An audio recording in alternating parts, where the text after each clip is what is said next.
tujuan riset apa? Tujuannya riset ini apa? Tujuan riset supaya ini supaya kita mengetahui ini Bapak kan yang mempunyai penyakit kronis ini gimana sih Pak menghadapinya, secara psikologis bagaimana gitu.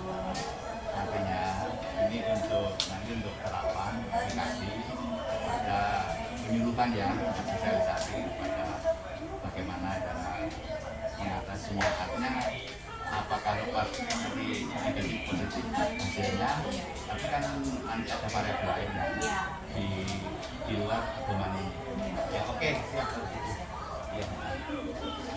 Udah di jadi kelihatan suasana Mas.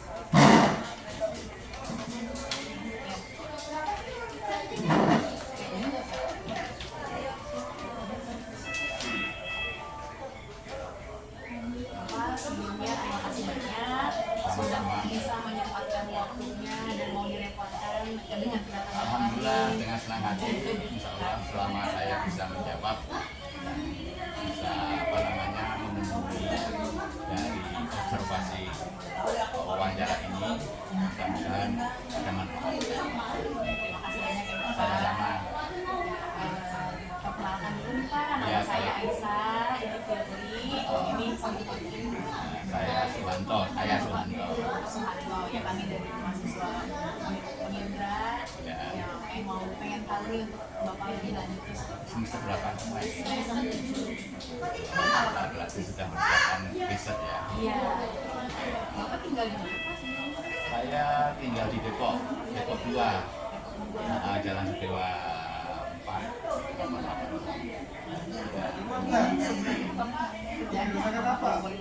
Saya sejak tahun 96 menjadi staf pengajar di IIC, kemudian dari tahun 2000 staf pengajar dosen di Universitas Nasional FISIK.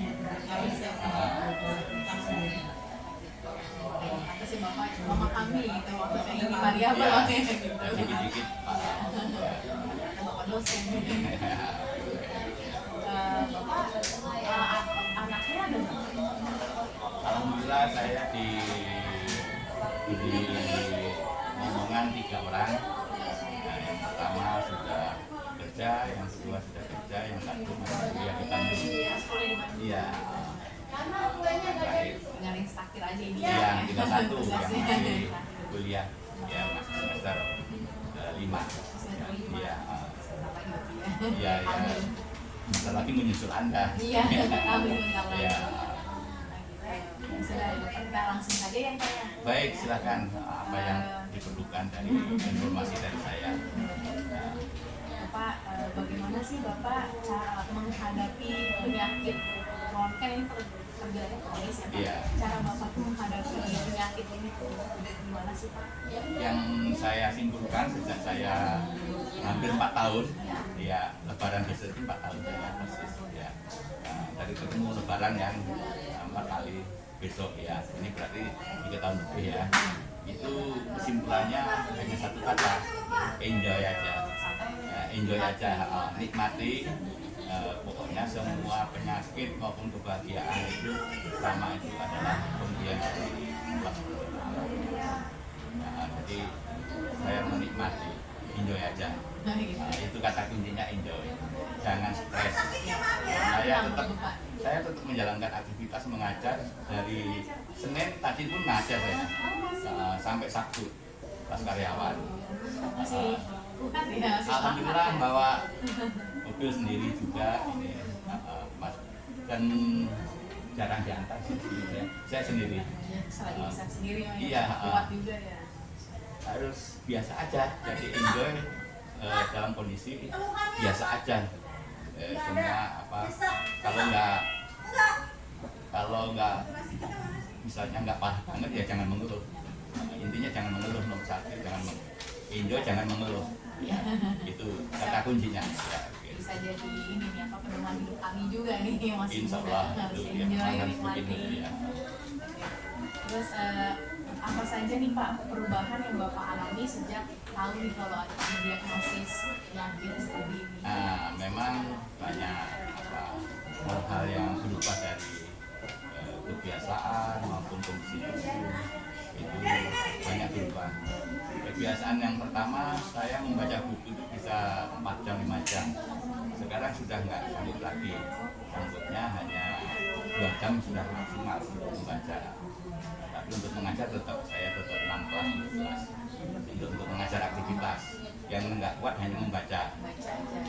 Yang membaca itu nggak kuat sekarang ini. Jadi hanya berapa jam ya Pak? 2 jam, sekitar 2 jam itu untuk prepare mengajar itu selalu.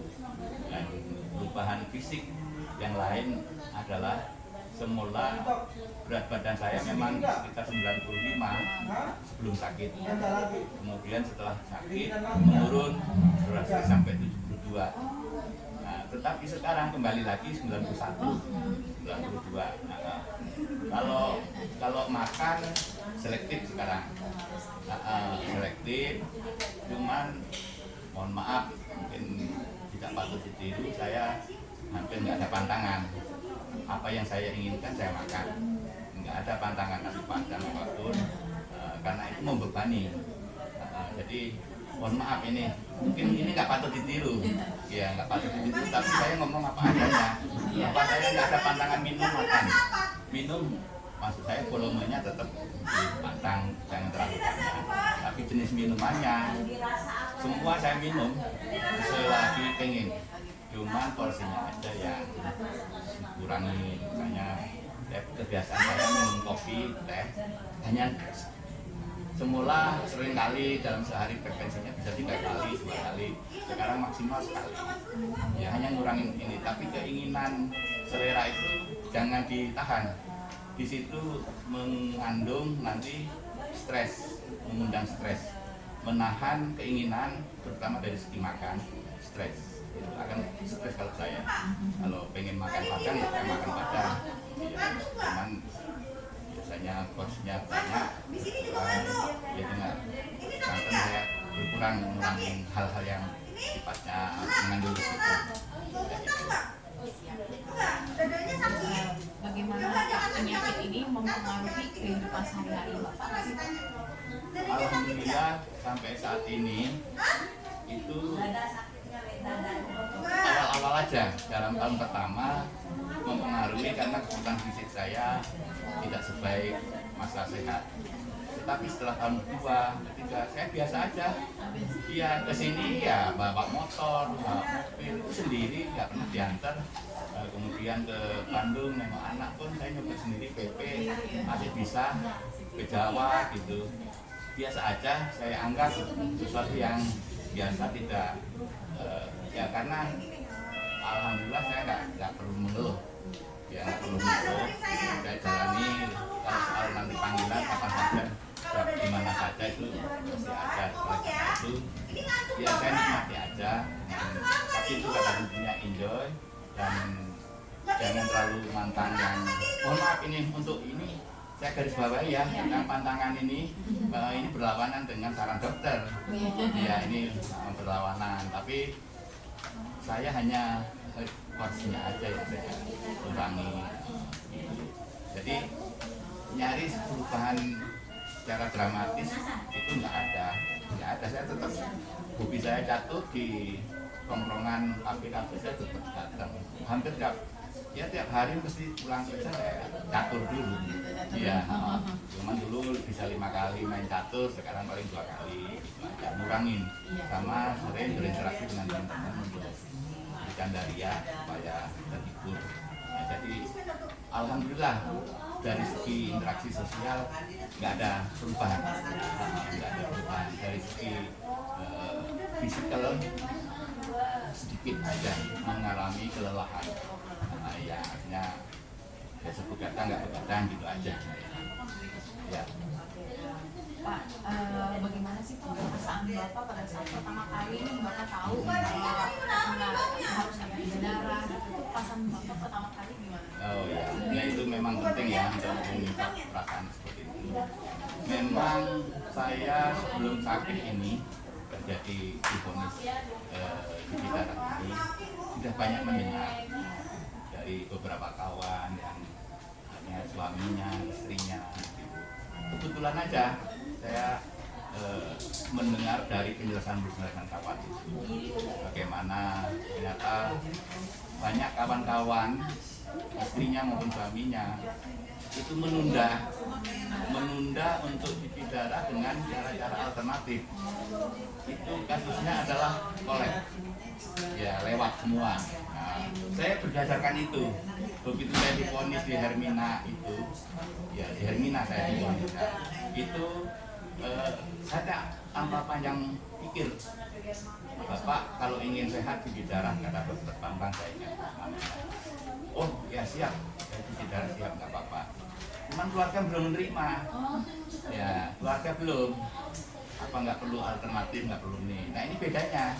Saya sudah mendapatkan literasi dari berbagai kawan masukan-masukan itu bahwa pencerahan tentang kebetulan jadi pas dapat teman itu memang suaminya ginjal ini ginjal ya lewat semua karena tadi terlambat itu. Saya ingat itu. Langsung cuma senerima apapun judulnya adalah ini berat di jadwal saya, bisa nggak saya jalanin ini karena harus rutinitas itu yang saya stres, yaitu dari semula saya biasa kegiatan saya ngajar riset itu akhirnya kosnya berkurang dan hampir nyaris saya minta pensiun. Iya, tapi setelah teman-teman meyakinkan dicoba dulu lah, karena kan kampus Unas bijaksana memberikan yang waktu sekitar 2-3 bulan. Ternyata nggak masalah, saya masih bisa. Ya, ketika itu kan masa pandemi, jadi saya hanya dengan online nggak masalah, masih bisa. Zoom meeting nggak masalah, gitu. Ya, jadi 3 bulan pertama memang penyesuaiannya, adaptasinya terhadap kondisi rutinitas ini berat dan itu menjadikan saya stres. Cuman pendukungnya dari anak-anak istri saya sudah nggak usah dipikirin pekerjaan, Papa pensiun sekarang nggak masalah gitu. Papa pensiun sekarang ini akan dijamin oleh keluarga gitu. Jadi nggak ada ini, kebetulan istri saya dosen juga di ISIP dan Agung. Jadi kemudian anak saya sudah keluar kerja semua, sudah Papa nggak usah khawatir, nggak usah dilakukan kegiatan Papa untuk beberapa bulan ini. Saya jadi lebih percaya diri. Jadi support dari keluarga itu penting sekali untuk meyakinkan kita. Karena yang stresnya itu bagaimana kalau saya nggak bisa menunaikan kewajiban saya sebagai dosen. Tapi karena disupport oleh anak tidak ada masalah, mau pensiun sekarang juga nggak masalah. Posisi saya pada itu 57 ya. Kan berkaitan nih Pak sama pertanyaan selanjutnya. Iya. Berarti kan tadi Bapak bilang Bapak udah stres ya gimana? 3 bulan pertama ya. Stresnya terus gimana cara pengelolaan pertama kali Bapak kan tadi stres ya Pak. Dan gimana cara Bapak mengelolanya? Yang pertama kalau pikiran kembali kepada Tuhan ya, kembali kepada Allah SWT itu bahwa apapun pemberian dari Allah SWT ini adalah suatu karunia, suatu nikmat. Mau sakit, mau bahagia, apa, jadi mau sehat, mau sakit juga sama hakikatnya. Jadi saya kembali ke nomor 1, kembali ke Tuhan untuk merenung diri, kemudian ya mensyukuri semuanya. Pasti ada hikmahnya di balik itu. Yang kedua, kedekatan dengan keluarga. Support keluarga itu penting. Saya nggak diantar ke sini itu nggak ada masalah karena memang punya kesibukan masing-masing. Dan saya kalau dia malah ngantar saya malah nggak tega. Iya nggak tega dong. Saya juga aktif mengajar, masih aktif kan sekarang di ISIP itu. Anak saya itu Tasa Palasa itu editor, manajer dia ya, jadi saya nggak bisa mengganggu. Jadi biarlah dunianya masing-masing dan menjadikan ini kemandirian saya untuk mengolah kondisi. Ya, jadi di situ makanya Yang ketiga itu tadi ya, Tuhan, keluarga, harus interaksi sosial, ya kawan-kawan. Kebetulan saya punya hobi itu catur. Ya, komunitas catur saya di Depok inilah saya sudah termasuk kategori pembina untuk komunitas PPCC. Itu saya pembina memang. Jadi support dari teman-teman itu bisa, jadi interaksi sosial saya jalan seperti biasa, dan interaksi keluarga, interaksi sosial itu nomor satu dengan yang di atas. Terus Pak, Bapak pernah nggak sih Pak merasa putus asa gitu setelah tahu diagnosis seperti ini? Ada rasa seperti itu? Putus asa dalam derajat yang ekstrim belum pernah. Nah, karena tadi saya itu penyakit maupun sehat itu bagian dari pemberian yang pasti ada hikmah di balik itu. Secara derajat putus asa itu kan ada derajatnya. Putus asa banget namanya depresi ya, atau hanya wah kalau saya kok terganggu ini jadwal. Nah, ada sebatas terganggu jadwal ada. Tapi kalau sekarang sudah saya bisa ngatur dan pihak kampus kompromi dengan jadwal saya, itu nggak masalah. Awalnya saya dikasih jadwal Senin kayak gini nih, saya agak stres. Bisa nggak saya mengelola waktu buat kegiatan yang notabene saya masuk jam 10.40, Ade harus jam 1, tapi sini baik banget, kawan-kawan terlambat sedikit nggak masalah gitu, jadi nggak ada masalah Mbak Dewi kan, sering datang terlambat ya saya Mbak Dewi. Ya karena saya dari kampus posisi. Kalau kebetulan hari ini karena online aja, makanya saya nanggepin Mbak Dewi dan satu. Nah itu sempat hanya pada derajat kekhawatiran, bukan frustasi, kekhawatiran. Jadi iya, derajat frustasi itu harus kita kategorikan yang mana ini gitu. Nah, kalau yang ekstrim alhamdulillah enggak, karena saya kembali kepada yang ada, siap menerima apa. Oke. Ya. Ya silahkan dilanjut. Pengobatan nafas atau terapi aja yang Bapak udah jalani selain itu? Saya yang pertama hanya medis, Mbak Dewi. Saya nggak ada lagi selain keyakinan medis. Berbagai masukan untuk alternatif itu nggak pernah saya ini. Kecuali ini saya mempertimbangkan ada pengobatan ke Malaysia di Penang katanya belum ada. Kenapa? Diam. Saya pengen membawa ke sana.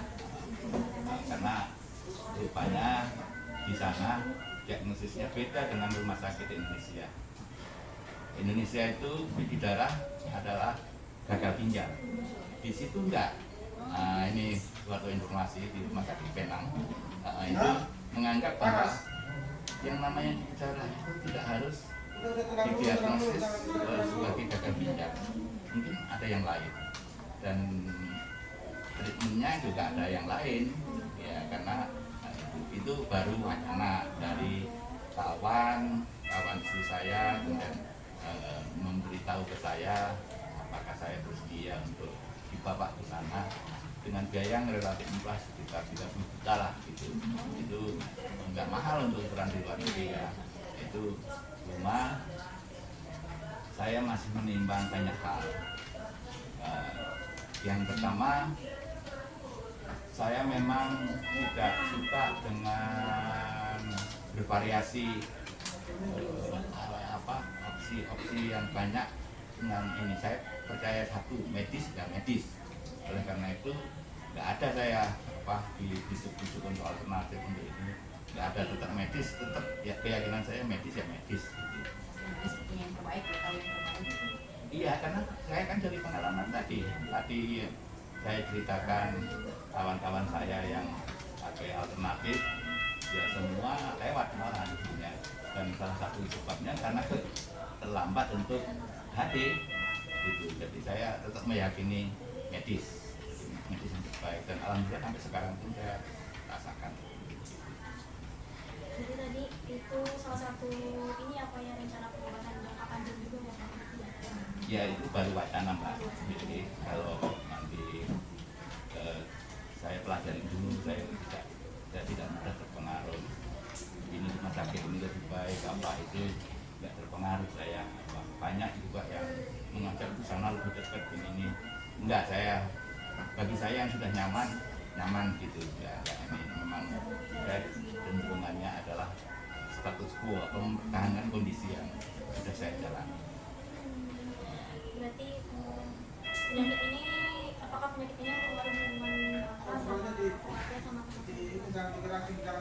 Ya, jadi pengaruh itu ada dua ya, pengaruh ke kerenggangan atau kekerasan. Kalau dalam kondisi ini saya merasakan semakin terang karena ternyata lingkungan sosial saya mulai dari keluarga, anak-anak, istri, sama teman-teman memahami kondisi saya, memahami selalu saya diberi kondisi-kondisi istimewa, misalnya untuk ngangkat-ngangkat tidak boleh, untuk melakukan hal yang berat tidak boleh, ya terus untuk yang dia terlalu berat teman-teman membantu ya, sehingga banyak kawan-kawan saya dosen semua itu memahami kondisi saya ini. Jangan Pak, jangan itu ya, teman-teman yang lain gitu. Iya, karena saya dulu pernah jadi wakil dekan, jadi saya biasa kerja keras dan itu rupanya pembalasannya ya sekarang ini. Artinya teman-teman kan memberi proteksi kepada saya gitu. Ya, gitu Mbak. Sejak didiagnosis penyakit ini berarti Bapak pernah mengalami kesulitan dalam mengikuti sosial? Kalau sosial, dari aspek sosial nggak ada. Mohon maaf, saya nggak manja masalahnya, itu aja. Saya mandiri dan nggak manja. Saya naik motor sendiri, ini pergi ke urusan kegiatan kekeluargaan, ada tahun hajatan datang, silaturahim tetap saya jalani. Saya ikut pertandingan catur juga seharian juga masih saya jalani gitu. Dan touring motor saya masih ya, saya ikut ya karena hobi ya. Jadi penting kita itu punya hobi bukan hanya pada kita menyenangkan hobi kita, tetapi aspek sosialnya banyak memberi dukungan pada kita. Jangan lupa itu aspek sosialnya ini yang paling penting. Itu Mbak Beli. Nah, Bapak punya harapan nggak Harapannya untuk diri sendiri ya, pengennya sehat walafiat. Artinya saya selalu menghubungi ibu saya masih punya ibu, masih punya adik saya yang paling tua di Madura, orang Madura. Sehingga juga mensupport untuk mendoakan, dan ibu saya selalu mendoakan kami. Saya meyakini itu, doa ibu itu memang berkabul. Semua itu pasti ada keajaiban yang tidak bisa kita baca, yang tidak bisa kita rasakan. Nah, oleh karena itu saya hanya mencoba untuk meyakini bahwa doa itu adalah pengobatan alternatif saya dibandingkan yang lain. Nah, jadi harapan saya memang nggak ada lagi, hanya sehat. Ya, sehat. Termasuk harapan kepada yang sesama penyakit kronis itu nggak usah sedih, biasa aja kali gitu. Kata orang Betawi, biasa aja kali gitu ya. Artinya terima dengan ikhlas, jalani rutinitas yang paling berat rumah sakit. Semula saya nggak pernah urusan rumah sakit. Nah, itu bagi saya itu memang momok paling berat. Terutama jadwal Senin Kamis ini bagi saya mengurangi semua urusan saya. Karena misalnya saya harus pergi keluar kota, jadi tertunda, sekali kepepet tetap saya ikut dulu hatinya. Cuman yang untuk urusan keluar kota ini sudah jarang karena saya sudah keluar dari BNN. Saya merangkap di BNN sebagai peneliti.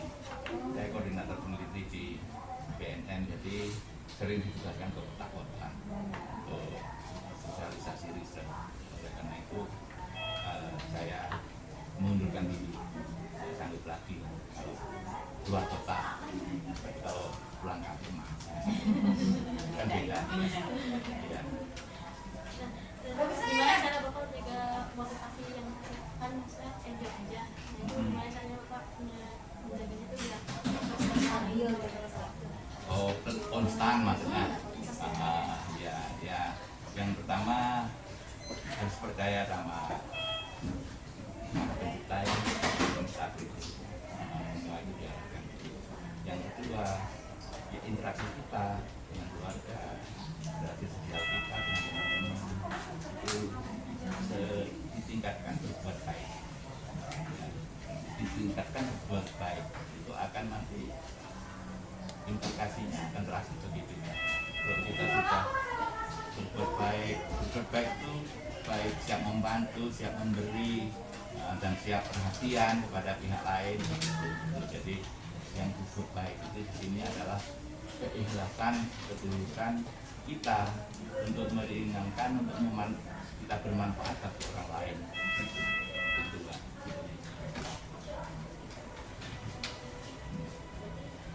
Mengenai dengan hal masa depan tadi terus juga konsisten motivasi Bapak atau ini Bapak karena Bapak kepada orang lain yang mengalami motivasi pada Bapak. Itu tadi bahwa yang pertama-tama ya tentu mereka kan beragama kembali kepada Tuhannya. Yang kedua perbaiki mental yang selama ini kurang mandiri, biasa aja kali ya, enggak ya sakit tapi biasa aja. Saya sama kalau dirakan sakit pegel apa itu sama dengan yang lain, nggak usah mengeluh. Iya nggak usah mengeluh. Iya yang seringkali awalnya orang mengeluh, setelah mengeluh itu ada buntutnya depresi, ya pikiran ya sama. Kita semua bukan hanya urusan penyakit, urusan kehidupan ini yang di awalnya mengeluh akan menjadi rapuh. Ingat itu, tolong dicatat, mengeluh akan rapuh, iya, dan rapuh menimbulkan depresi. Itu jadi mental nomor satu yang dibenahi mental. Menurut saya saran kepada yang lain ya, itu mental.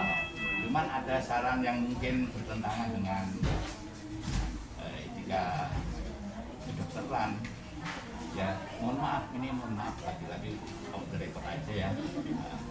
Saya melawan pantangan, artinya pantangan jangan ini jangan itu, enggak teman, jaga porsinya.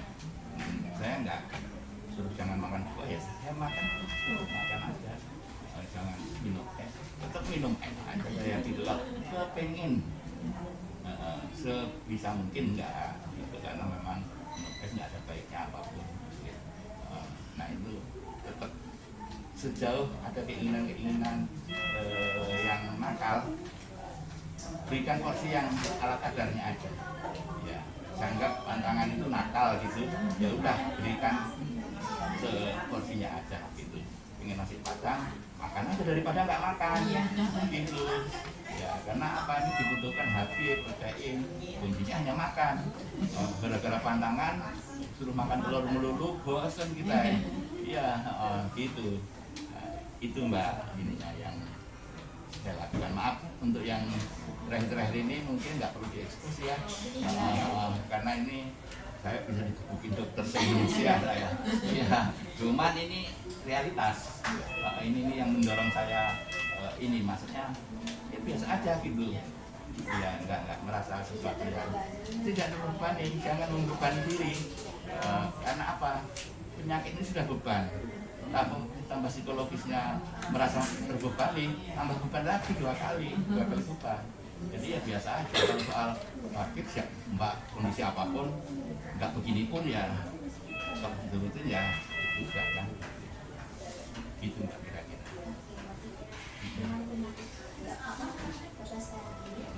Ketika Bapak menjelaskan kepada memberi pemahaman kepada teman-teman kalau saya menghadapi begini gitu, pasti kan reaksi teman-teman kayak oh kok gitu gitu. Ya, kalau saya memang mensosialisasikan bahwa yang namanya ginjal itu ada 3 kaki ginjal itu. Ada karena infeksi, ada karena batu ginjal, dan ada gagal ginjal. Karena selalu teman-teman bertanya, itu apa sih penyakit ginjal itu? Maka saya jelaskan bahwa itu ada 3 jenis, gitu. Batu ginjal, infeksi ginjal, dan gagal ginjal. Yang nggak bisa diobatin secara serta-merta dengan cepat itu ya gagal ginjal gitu. Seperti saya gitu. Itu ginjal saya rusak, nah, sehingga saya kalaupun akan dipulihkan ya harus transplantasi ya, berarti ginjal baru gitu. Nah, cuman kan saya nggak mau gitu. Nah itu di samping biayanya mahal banget, belum tentu kesuksesannya belum tentu 100% kan gitu. Nah, oleh karena itu bagi saya mengabarkan ke teman-teman, mumpung Anda sehat, janganlah minum yang bersoda. Nomor 1, yang kedua banyaklah minum air putih. Nah, hanya itu yang bisa saya sarankan ke teman-teman. Kalau bapak sakit nggak di sini dulu, yang namanya sakit sudah sakit, tapi saking seringnya itu sampai saya nggak takut dengan sakit. Ditusuk-tusuk ya itu suster anak tuh yang nusuk ya, itu sakit banget ya. Cuman kan sudah saking seringnya, sehingga psikologi saya, mental saya sudah, jangan kan tusuk itu, mau tusuk ini ya sudah pasrah ya, gitu. Jadi preventif aja saran saya bagi teman-teman yang masih sehat itu, saya menyarankan preventif lah gitu. Tapi bagi teman-teman yang sama ini enjoy gitu. Jadi kata kuncinya hanya itu, saya nggak kemana-mana gitu. Iya, saya sosialisasi bahwa jangan seperti saya gitu. Nah, kalau seperti saya nanti Anda repot gitu, repot dari aktivitas seperti ini. Kalau belum siap menerima lagi misalnya sumber ekonomi hanya dari yang aktif belajar itu lebih ini. Alhamdulillah sumber ekonomi ya, istri saya sampai pensiun pun nggak masalah gitu. Jadi nggak stres, nggak terlalu stres terbaca, derajat stresnya nggak terlalu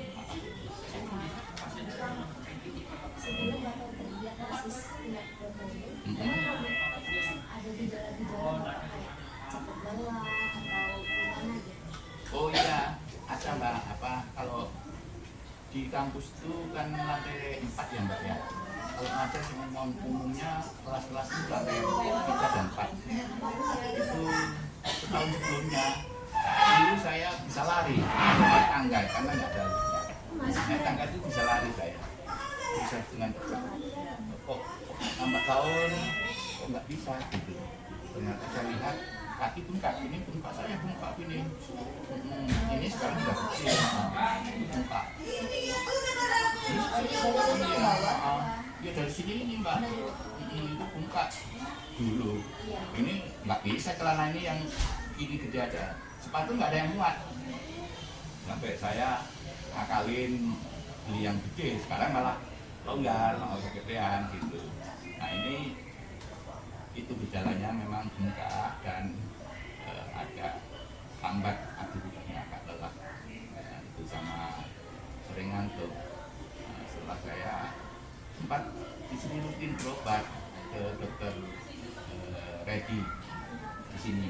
Dokter Redi itu sebenarnya sakit begini saya ke beliau, ya Pak, beli artinya rutin. Belum ketemu bapak saya itu ginjal, gitu. Ketemunya di Hermina. Iya, ketemunya di Hermina mbak. Ya, itu setelah kolek juga. Tapi di Rawat inap 2 minggu, ya kan saya pingsan. Jadi saya biasa kalau dosen itu kan ada laporan sertifikasi ya.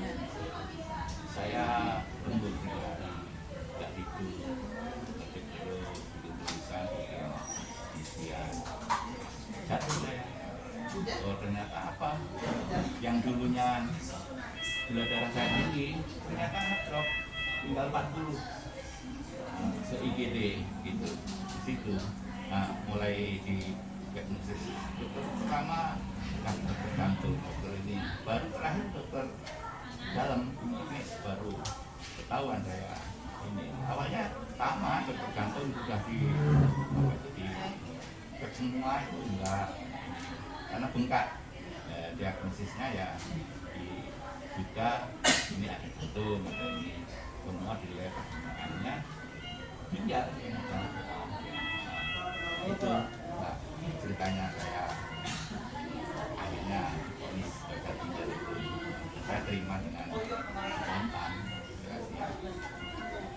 Iya, saya nggak ada karena pengalaman itu tadi. Jadi pentingnya kita belajar penyakit-penyakit atau pengalaman dari kawan. Saya langsung ingat ke kawan-kawan. Ya, kawan-kawan saya mohon maaf nih meninggal karena terlambat hati. Kawan saya itu cerita gitu ini karena suami saya terlambat aja, terus dibujuk oleh teman-teman kantornya untuk alternatif itu yang dan termasuk saya di alternatif loh. Kawan saya semua untuk alternatif, semua nyodorin, ya nyodorin dukun lah kalau mau nggak saya sebut sebagai ini. Ya teman, nggak ada yang saya terima. Sampai sekarang saya masih belum yakini apa ya, itu. Pertanyaan lagi. Iya baik. Bapak sebenarnya pernah mengikuti konseling atau terapi gitu. Terus Tentang apa ini? tentang Bapak kayak saya mencurahkan tentang sebenarnya kan agak lumayan stres di awal, walaupun stresnya berubah gitu, tapi kalau hanya sekedar menjalankan terapi lah untuk saya agak stres nih dalam menerima penyakit saya waktu itu. Oh enggak pernah, saya nggak pernah mendapat pencerahan itu. Ini memang saya membuat kesimpulan saya karena saya juga senang berpikir dan sering membaca aja sama mendengarkan fatwa-fatwa yang penting. Itu akhirnya saya ramu menjadi satu kesimpulan bahwa memang penyakit nomor satu harus diterima dengan ikhlas. Yang kedua berobat lah gitu. Karena ada dalilnya bahwa penyakit itu diciptakan dan memang ada obatnya, walaupun tidak secara otomatis bisa menyembuhkan. Jadi itu kesabaran, keikhlasan di sinilah rutinitas yang sakit gini ini itu juga ada ujian, Mbak. Ujian kita bisa berhasil diuji. Oleh karena itu, alhamdulillah memang saya nggak pernah dipanggil untuk atau mengikuti konseling ataupun sosialisasi untuk ini, nggak pernah. Tapi apa yang saya sampaikan ini adalah hasil renungan saya, kesimpulan saya selama saya menjalani proses pengobatan. Itu saya barangkali itu kesimpulan ya, tentu saja kan hipotesis ya, ini kesimpulan sementara karena perjalanannya kan insya Allah masih panjang gitu. Dan mungkin bukan hanya bidang untuk yang penyakit begini, dan kehidupan semuanya sama. Ya silakan. Terima kasih Pak semuanya, ya terima kasih Bapak. Baik ya. Alhamdulillah sih sudah terjawab nih pertanyaan yang sudah dibuat. Oh baik, mudah-mudahan berguna, bermanfaat untuk bisa dijadikan suatu narasi yang memang, dan tentu saja mudah-mudahan nilai Mbak A. Iya, iya. Cuma kalau ada pertanyaan metodologi apa, boleh nggak apa-apa Mbak pilihkan di sini. Kalau nanya-nanya tentang metodologi, Bapak insya Allah dosen fakultas jurusan apa sih? hubungan internasional. Oh HI, Mani Fisik kan? Iya. Jadi saya sempat kuliah juga di Fisik, tapi jurusannya sosiologi. Oh iya. Di UIN. Oh di UIN ya, nggak apa-apa kalau tentang metodologi masih Ya, masih bisa. Kalau ahlinya saya tentang politik internasional, bidang saya. saya juga belajar. Ya, tapi kalau metodologi ya memang saya belajar paham lah. diskusi riset ya. Jadi di kampus pasti riset itu bagian dari inherent dari dunia akademik lah. Jadi nggak apa-apa Mbak Betty kalau nanya. Ya nggak apa-apa, terbuka secara akademis. Mungkin gitu ya Mbak Betty, Mbak siapa? Mbak Aisyah, Mbak Olive ya. Sekali lagi membuka pemilihan lancar nilai yang baik ya. Ini kelompok atau individual? Oh, kelompok. Berarti temanya sama dong Mbak. Oh, makanya saya Mbak kok ada kuantitatifnya saya bingung ini. Karena ini instrumennya namanya ini instrumen kualitatif. Kirain ini Pak. Hah? Enggak. Mau untuk apapun ini namanya kalau domain gini namanya untuk kualitatif. Iya. Kalau kuantitatif pasti ada skala variabelnya. Variabelnya apa saja nanti dibikin skala gitu. Baru diisi. Nah, itu di kuantifikasi atau namanya nominalisasi namanya. Ya sekedar pemahaman aja ya. Oke kalau gitu. Ya Bapak, terima kasih banyak ya Bapak. Sama-sama. Oke. Semoga Bapak. Oke dulu ya. Siap. Oke. Ya. Terima kasih Bapak. Iya. Maaf merepotkan.